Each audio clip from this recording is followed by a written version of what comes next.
தீய சக்தி திமுக மீண்டும் தலையெடுத்து விடாமல் தடுத்து நிறுத்துவோம் என எடப்பாடி பழனிசாமி தெரிவித்துள்ளார். இது குறித்து எடப்பாடி பழனிசாமி கூறுகையில், இரவு பகல் பாராமல் கடும் வெயிலையும் பொருட்படுத்தாமல் வாக்குப்பதிவு நாள் வரை சுற்றிச் சுழன்று பணியாற்றிய அதிமுக மற்றும் கழகத்தின் தலைமையிலான தேசிய ஜனநாயக கூட்டணியில் அங்கம் வகிக்கும் பாஜக, பாட்டாளி மக்கள் கட்சி, அமமுக, தமிழ் மாநில காங்கிரஸ், புரட்சி பாரதம், இந்திய ஜனநாயக கட்சி, புதிய நீதி கட்சி, தமிழக மக்கள் முன்னேற்றக் கழகம், பெருந்தலைவர் மக்கள் கட்சி, சிங்க தமிழர் முன்னேற்றக் கழகம் உட்பட நமது கூட்டணியில் இடம்பெற்றுள்ள அனைத்து கட்சிகளுக்கும் ஆதரவு அளித்த கட்சித் தலைவர்களுக்கும், நிர்வாகிகளுக்கும் மற்றும் ஆதரவு அளித்த அனைத்து அமைப்புகளுக்கும் எனது நெஞ்சார்ந்த நன்றியினை தெரிவித்துக் கொள்கிறேன்.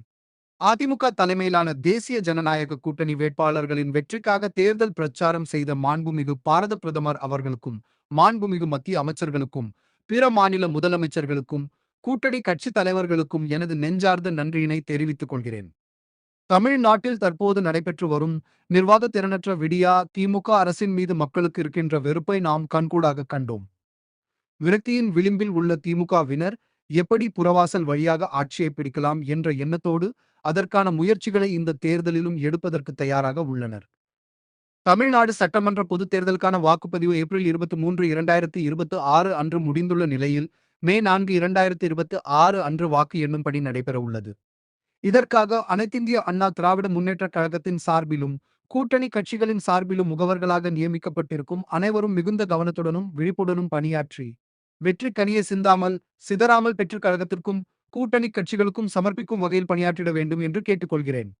அனைத்திந்திய அண்ணா திராவிட முன்னேற்றக் கழகத்தின் சார்பிலும், கூட்டணி கட்சிகளின் சார்பிலும் போட்டியிடும் வேட்பாளர்களின் வெற்றியை உறுதி செய்திடும் வகையிலும், மக்கள் தீர்ப்பு நிலைநாட்டப்படும் வகையிலும் அனைவரும் மிகவும் விழிப்புடன் பணியாற்றிட வேண்டும்.